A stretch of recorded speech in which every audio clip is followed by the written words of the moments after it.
మంచిది. శ్రమలో మరి సాక్యానికి సమయం పడుతూ ఉందండి. కనుక శ్రమలో మరి జోషి వచ్చి సాక్యాన్ని పంచుకోవాల్సిందిగా కోరుచూ ఉన్నాం.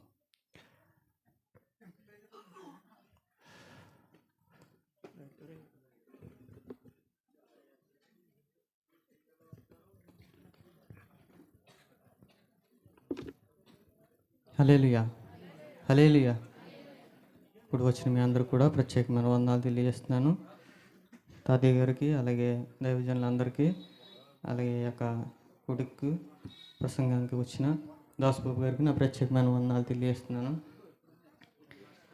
నా సాక్ష్యం మీకు అందరికీ తెలుసు, కానీ కొంత మట్టుకే తెలుసు, ఓవరాల్గా తెలియదు.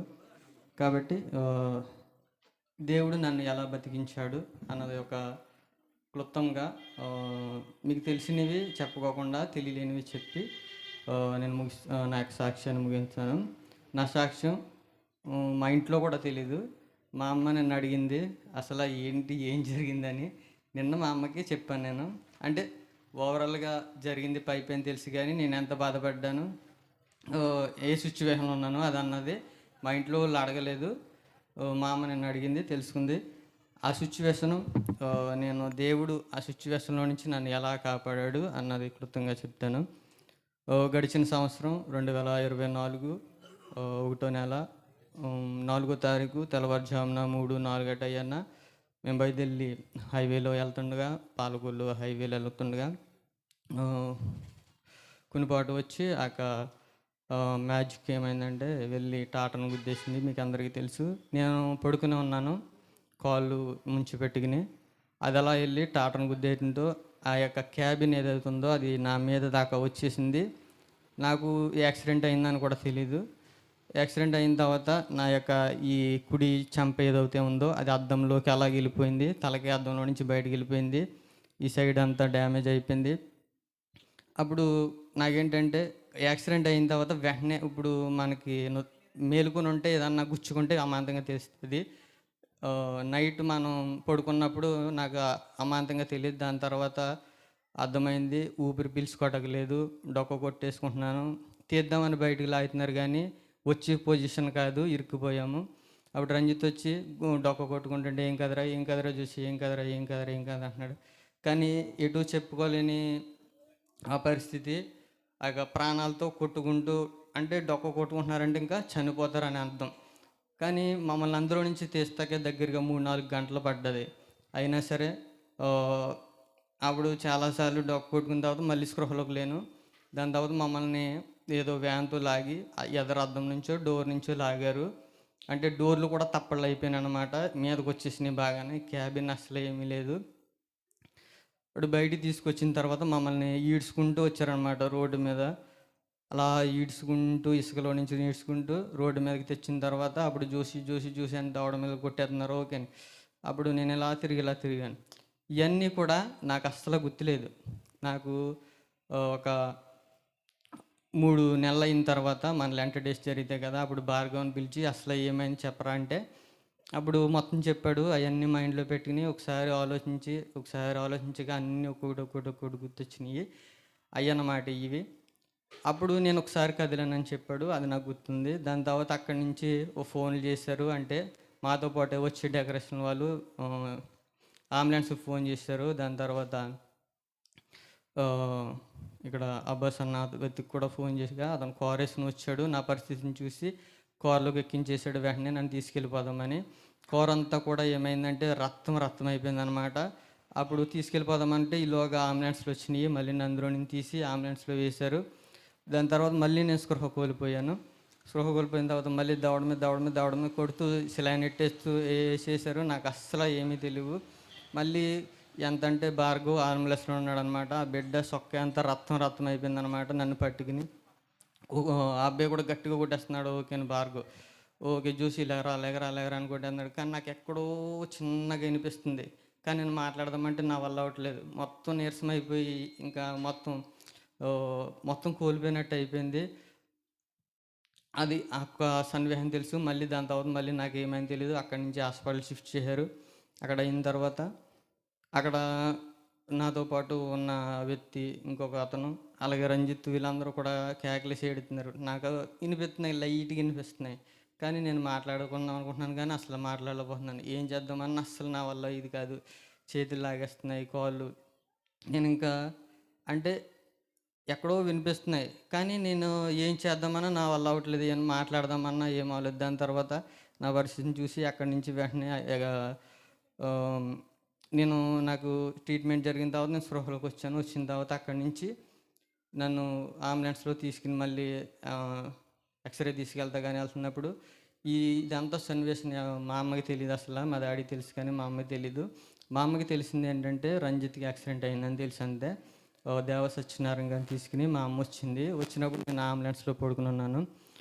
పడుకున్నప్పుడు మా అమ్మ ఎవరా అని చెప్పి దూరం నుంచి చూసి అలా దగ్గరకు వచ్చి చూసినప్పటికీ మా అమ్మ ఏడుపు అనమాట. ఊరికే ఏడ్చేస్తుంది గట్టిగా కేకలేసి. అంటే ఎవరికైనా కన్నతల్లికి ఏడుపు వస్తుంది కదండి ఆ టైంలో. అంటే ఆ పరిస్థితులు అంటే అప్పటికే ఈ తల దగ్గర ఇక్కడ గాయం, ఎక్కడ మొత్తం ఎక్కడ అన్ని కొట్లు కట్టేశారనమాట. అసలు దెబ్బలన్నిటికి కూడా ఇంకెలా ఉన్నానంటే శవంలో పడి అందులో ఉన్నాను అనమాట. అప్పుడు మా అమ్మ చూసి ఏడు చేసింది. అప్పుడు ఎక్స్రేలు అయిన తర్వాత ఇక్కడి నుంచి మళ్ళీ సర్జరీలు పంపించాలని చెప్పి అమలాపురం పంపించేశారు. అమలాపురం వెళ్ళిన తర్వాత అక్కడ సర్జరీలు జరిగినాయి. ఇవన్నీ కూడా తెలుసు మీకు. ఇవన్నీ కూడా నాకు అస్సలు తెలీదు. నేను తర్వాత జ్ఞానించుకుంటే తెలిసినవి. ఎవరైనా ఇంటికి వచ్చి మాట్లాడుతుంటే మా డాడీ చెప్తుంటే అవి వింటుంటే నాకు విపరీతమైన తలపోటు వచ్చేసి బీపీ రేజ్ అయిపోయినట్టు అయిపోయి నేను అక్కడ ఉండదలుచుకోలేకపోయేవాడిని, వెళ్ళిపోయేవాడిని. అసలు ఆ యొక్క సిచ్యువేషన్ ఎందుకు ఇలాగైంది అని చాలా రోజులు బాధపడ్డాను. చెప్పుకోలేని అంటే ఎప్పుడూ కూడా నాకు ఏది జరగలేదు, ఏమీ లేదు. అంటే చిన్న చిన్నగా ఏదో జరిగినా సరే అవి పట్టించుకునేవాళ్ళు కాదు. పెద్ద యాక్సిడెంట్ జరిగింది మైనర్గా. ఇంకా తీసుకోలేకపోయామన్నమాట. ఎలా ఉందంటే ఇంకా ఉన్న వేస్ట్ అనిపించింది అనమాట. సరే అక్కడికి వెళ్ళారు, సర్జరీలు చేశారు. అయిపోయిన తర్వాత ఇంతే కదా అనుకున్నాం. ఒక 2 రోజులు అయింది అక్కడ హాస్పిటల్ ఉండగానే బాత్రూమ్ తీసుకెళ్ళినప్పుడు ఇక్కడ కాలర్ బోన్ టెక్ టెక్ మన సౌండ్ వస్తుంది అనమాట. ఏంటి ఇలా వస్తుందని చెప్పి మా డాడీ చెప్తే మళ్ళీ కాలర్ బోన్ అన్నారు. అన్నప్పటికి ఇంకా ఒకటిన తర్వాత ఒకటి అయిపోయింది. ఇంకా ఎలా ఉందంటే ఇప్పుడు ఒక మన మ్యాజిక్ ఉందిగా చెప్తున్నాను. తీసుకెళ్ళామనుకోండి, ఒక యంత్రాన్ని తీసుకెళ్ళి రిపేర్కి తీసుకెళ్ళామంటే ఒక పార్ట్ గురించి తీస్తే ఇంకో పార్ట్ కనిపిస్తుంది. అలాగా నా యొక్క అయిపోయింది. ఇంకెందుకు పనికిరాను ఇంకా అన్నట్టు అనుకున్నాను. అది అయిపోయిన తర్వాత అక్కడి నుంచి వేరే హాస్పిటల్ తీసుకెళ్ళారు. అక్కడ కొట్టేశారు. అక్కడి నుంచి వస్తున్నప్పుడు నేను ఎదర కార్లో కూర్చున్నాను. అప్పటిదాకా నా మొక్కాన్ని నేను చూసుకోలేదు. ఎదర కార్లో కూర్చుని మిర్రర్లో చూసుకున్నప్పుడు ఇదంతా కూడా మొత్తం కుట్లేసి దగ్గరగా 3-4 దిక్కులు అంటే 3 కుట్లు 4 కుట్లకే కుట్లు అని చాలామంది అంటారు. కానీ మొఖం మీద దగ్గరగా 30 కుట్లు దాకా పడ్డాయి. చేతుల సర్జరీలు ఒక్కొక్క సర్జరీకి 30 కుట్లు అలాగా దగ్గరగా ఒక 4 దిక్కున సర్జరీలు అయినాయి. అయినా సరే దేవుడు కాచి దాచి కాపాడి ఇలా ఇటు రీతిగా నన్ను నిలబెట్టాడు ఎంతగానోను.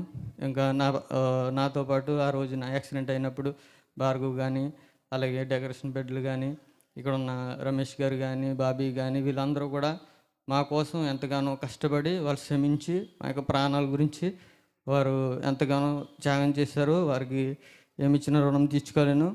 అలాగే మా సంఘమాడులందరూ కూడా ప్రార్థన చేశారు, ఎంతగానో ప్రార్థన చేశారు. అధికంగా కానీ అందరూ కూడా నా ప్రార్థన చేశారు. అలాగే రంజిత్ గురించి కూడా ప్రార్థన చేశారు.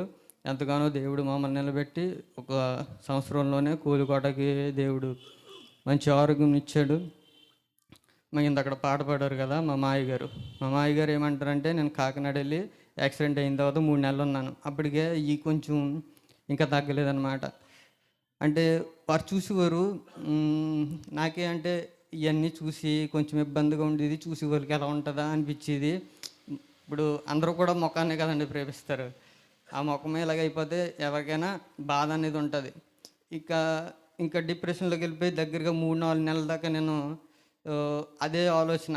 ఇంకా ప్రతిరోజు లేగానే ఆ ఆలోచన అంటూ రాకుండా ఉండేది కాదనమాట. దగ్గరగా 5 నెలల దాకా అదే ఆలోచన అలాగే పడుకోవడం. దగ్గరగా 6 నెలల దాకా బాధపడ్డాం. మా మాయ గురించి చెప్తున్నాను కదా. నేను కాకినాడ వెళ్ళినప్పుడు మా మాయ పరిచర్లు ఎక్కువ వాడబడతారనమాట. నన్ను ఏ పాస్టర్ దగ్గర తీసుకెళ్ళినా ఎక్కడ తీసుకెళ్ళినా ఏమని చెప్తారంటే, మా వాడు ఏమి చేశాడంటే యాక్సిడెంట్ అయింది. ఓ డెత్ చివరిదాకా వెళ్ళి టాటా బాయ్ చెప్పి వచ్చేసాడు అని చెప్తారనమాట. అది వింటే నాకు చాలా ఆశ్చర్యం వేస్తుంది. నేను అవును కదా, నేను ప్రాణాప్సిద్ధులు అంటే ఇంకా చనిపోయేవాడిని, అలా మళ్ళీ వెనక్కి వచ్చేవాడిని, మళ్ళీ చనిపోయేవాడిని, మళ్ళీ అలా వెనక్కి వచ్చేవాడిని. అలా దేవుడు నన్ను ఇలా నిలబెట్టాడు. అందుకని ఒక కృతజ్ఞత కూడిక పెడదాం అనుకున్నాము. ఎంతగానో సహకరించిన ఏసన్న కానీ వీరు కానీ చాలాసార్లు వచ్చేసేవారు. వాళ్ళు అక్కడ ఉండేవారు. నాకు యాక్సిడెంట్ అయినప్పుడు అక్క నన్ను ఒళ్ళో పడిపెట్టుకుంది. వాళ్ళు ఏంటంటే వచ్చి రాత్రి అయినా సరే అలాగే ఉండేవారు. మా అమ్మకి చెప్పొద్దామా అనేవాడిని అక్కతోని. అంటే నాకు తగిలిన దెబ్బలు ఏంటంటే మైనర్ ఏమో మేజర్ కాదేమో అనుకుండేవాడిని. వాళ్ళు చూసిన వాళ్ళు కంగారు పడ్డారు, ఏం కాదు ఏం కాదు ఏం కాదు అన్నారు. కానీ అలా జరిగింది. కాబట్టి దేవుడికి ఏం చెప్పుకున్నాను రుణం తీర్చుకోలేను. కాబట్టి ఇక చిన్న సాక్ష్యం దేవుడు దీవించి ఆశీర్వదించును గాక. ఆమె స్తోత్ర హల్లెలూయా. ప్రియమైన దేవుని బిడ్డలారా, ఇక పరిస్థితి అనుభవించినటువంటి వారికి తెలుస్తుంది. వాస్తవానికి ఆ రోజున మరి ఎంతగానో నేను వెళ్ళినప్పుడు చూసినప్పుడు చాలా బాధ కలిగింది. అయితే మరి మా సంఘ బిడ్డలు అలాగే అందరూ కూడా సతీష్ గారు కానీ, రమేష్ గారు కానీ, అలాగే బాబీ గారు కానీ, ఇంకా ఉన్న వాళ్ళందరూ కూడా మామయ్య మీరు రావద్దు ఇక్కడికి, మీరు కూర్చోండి, అక్కడ కూర్చోండి, మేము చూసుకుంటాము అని ఎంతగానో వారందరూ కూడా మరి వారి యొక్క సొంత కుమారుడిగా, సొంత బిడ్డలాగా వారందరూ కూడా చూశారు. మీరందరూ ప్రార్థించారు. మీ అందరికి కూడా హృదయపూర్వక వందనాలు. నిజంగా ఆ పరిస్థితి చూసినప్పుడు చాలా భయంకరమైన పరిస్థితి అండి. వ్యాన్ కూడా అది తప్పడైపోయింది బాగా. అసలు లోన వీళ్ళని తీయటానికే వేరే గుణపాలు లాంటి రాడ్లు పెట్టి మళ్ళీ అవన్నీ కూడా వెనక్కి లాగి లోన్ ఉన్నటువంటి వారిని తీయడం జరిగింది. చాలా అటువంటి పరిస్థితి చాలా మరి అనుభవించాను. పక్కనే